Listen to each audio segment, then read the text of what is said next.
बड़ा सुंदर प्रसंग है। अब जैसे हम अपने इष्ट की सेवा करते हैं तो पहले गुरु की सेवा करें या इष्ट की सेवा करें? बाबा बोले, सीताराम दास जी महाराज, पहले गुरु की पूजा करके फिर इष्ट की पूजा शुरू करें। जो पूजन सामग्री है उसमें से 2 पुष्प उठाए, पहले गुरुदेव को अर्पित किए और साष्टांग प्रणाम किया और फिर इष्ट पूजा की। चंदन आदि जो अन्य सामग्री है वो गुरुदेव को प्रसन्नता होगी जब श्यामा श्याम को अर्पित करोगे। लेकिन पहली पूजा गुरुदेव की, जब हम पूजा करने के लिए बैठे तो पहले 2 पुष्प गुरुदेव के चरणों में अर्पित करके साष्टांग प्रणाम, फिर उनसे अनुमति लेकर के श्री जी की सेवा प्रारंभ करें। यदि पहले गुरु को प्रणाम और वंदना और पुष्प अर्पित नहीं किए तो गुरु पूजाम बिना देवी इष्ट पूजाम करोति यः मंत्रस्य तस्य तेजांसी हरते भैरव स्वयं। भगवान शिव कह रहे हैं, हे देवी, यदि गुरु पूजा न करके सीधे इष्ट पूजा की जाए तो उसके मंत्र का कभी प्रकाश नहीं होगा। उसमें जो ऐसा पूजन करने वाला है तो गुरु मंत्र का प्रकाश नहीं होगा और जितनी पूजा करेगा उसका प्रभाव सब भैरव हरण कर लेगा। जो भैरव देव हैं वो अपहरण कर लेंगे, उस पूजा का प्रकाश नहीं हो पाएगा। गुरु पूजाम विनानाथ कोटि पुण्यम वृथाव्ययम अतः सर्वजने ख्यातम गुरुणा सिद्धि मापनुयात। गुरु पूजा के बिना करोड़ों प्रकार के पुण्य सब व्यर्थ हो जाते हैं। जो सिद्धि का कारण जानते हैं वो सबसे पहले गुरुदेव की पूजा करते हैं। जैसे आप तीर्थ अवगाहन करने गए तो सबसे पहले गुरु को प्रणाम करो, फिर उस तीर्थ को प्रणाम करके तीर्थ अवगाहन करो। पहले गुरु, हर समय हर क्रिया में, घर से निकलने पहले गुरुदेव को प्रणाम किया। यदि गुरु पूजा ना की जाए तो करोड़ों प्रकार के पुण्य सब व्यर्थ हो जाते हैं। प्रथम गुरु पूजा, गुरु प्रथम पूजा करने पर उसे सिद्धि लाभ होती है। यदा ददाति संतुष्टः प्रसन्नो वरदौ मनुम तदा भक्त्या धनः प्राण गुरुर यत्नेन तोषेत।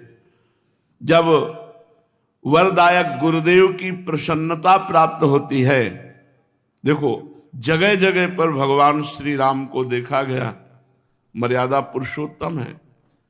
गुरु ही प्रणाम मन ही मन कीन्हा। जब जा रहे हैं धनुष की तरफ तो प्रगट में प्रणाम करके आज्ञा लेकर जा रहे हैं, और जब वहां धनुष भंग करना है तो उठाकर पहले गुरु की तरफ देखा और गुरु ही प्रणाम मन ही मन कीन्हा, और फिर धनुष भंग कर। एक एक कदम पर भगवान श्री राम गुरु की आज्ञा के अनुसार चलते हैं। हमारी हर चेष्टा गुरु को सम्मुख करके होनी चाहिए। जो अपने गुरुदेव को प्रसन्न कर लेता है, संतुष्ट कर लेता है, उसके गुरुदेव सर्व सिद्धि कारण प्राण बन जाते हैं।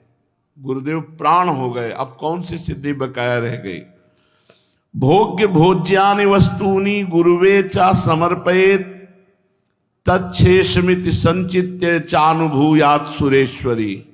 हे देवी, सभी भोग, सभी भोज्य वस्तुएं जो गुरुदेव को अर्पण करता है और फिर गुरुदेव की जूठन पाता है, अगर गुरुदेव समीप नहीं है तो उनकी छवि विराजमान करके भाव से गुरुदेव को भोग लगावे और फिर उनका उच्छिष्ट प्रगट मान करके पावे कि मेरे गुरुदेव ने पाया है।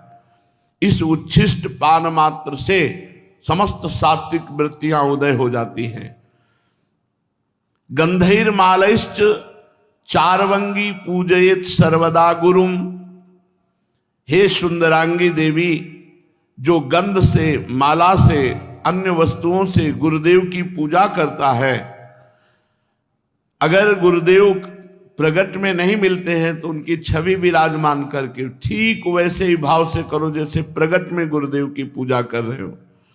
हे देवी, जो व्यक्ति अपने गुरुदेव की निष्कपट भाव से सेवा भक्ति करता है और उनका जूठन पाता है, महाप्रसाद, तो जितने तीर्थ आदि हैं, जितने व्रत आदि हैं, उसको कूच करने की आवश्यकता नहीं। सब तीर्थों का फल, सब व्रतों का फल गुरु को पूजन करके, उनको भोग लगा के, उनका उच्छिष्ट पाने से प्राप्त हो जाता है। हे देवी, श्रुति कहती है कि भोग मोक्षार्थियों के लिए, ब्रह्मा विष्णु महेश्वर के पदाकांक्षियों के लिए केवल गुरुदेव की भक्ति ही एकमात्र उपाय है, अन्य कोई मार्ग नहीं। गुरु भक्ति के द्वारा असाध्य साधना भी साधित हो जाती है। जो असाध्य साधना है वो भी साधित हो जाती है।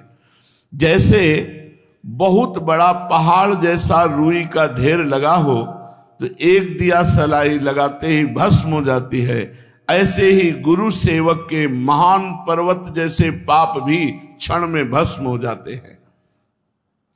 जो शिष्य महात्मा गुरुदेव का सेवा, शुश्रूषा, आज्ञा उनके परायण रहता है तो उसे अन्य कोई साधना नहीं करनी पड़ती। वो केवल गुरु सेवा कृपा कारणी बन जाती है और वो समस्त सिद्धियों का लाभ प्राप्त कर लेता है। उसके पाप क्षय हो जाते हैं, पुण्य राशि वर्धित होती है, सब काम उसके अलौकिक ढंग से होने लगते हैं। सब काम अलौकिक ढंग से होने लगते हैं, गुरु कृपा ही केवलम। हे देवेश, दुख मलिन पतित तभी तक रहता है जीव जब तक वो गुरुदेव की भक्ति नहीं करता है। यदि गुरुदेव संतुष्ट ना हो तो कितनी भी बड़ी साधना कर लो, ना तो ब्रह्मा सहयोग करेंगे, ना विष्णु सहयोग करेंगे, ना महेश्वर। तभी सेवक जी ने कहा, गुरु सेवा तज करहि जे बान, यह है अधर्म यह है सब हानि, कानि न रसिकन में रहे, गुरु गोविंद न भेद कराए, संतत सकल सुनो चित लाए, श्री हरिवंश प्रताप जस। गुरुदेव जिस पर संतुष्ट हो जाते हैं तो तीनों देव उस पर संतुष्ट हो जाते हैं, ब्रह्मा विष्णु महादेव, और संपूर्ण मुनि योगी सब संतुष्ट होकर उस पर अनुग्रह करते हैं जिस पर गुरुदेव प्रसन्न होते हैं। समस्त क्रियाओं की सिद्धि का मूल है गुरु प्रसन्नता। अतएव बुद्धिमान पुरुष को चाहिए कि सर्वप्रथम अपने गुरुदेव को प्रसन्न कर ले। बाबा एक एक सेवा का आप जब वर्णन करते हैं तो सुनकर के एक अपार आनंद हमारे हृदय में हो रहा है, एक नवीन उत्साह प्रकट हो रहा है। साथ ही मैं अच्छी तरह से समझ गया हूं कि गुरु सेवा करने से मुझ सरीखे श्रद्धा भक्तिहीन प्राणी को भी परम पद मिल जाएगा।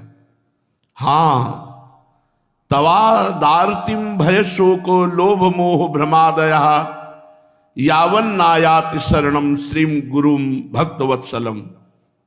तभी तक पीड़ा, भय, शोक, रोग, लोभ, मोह, भ्रम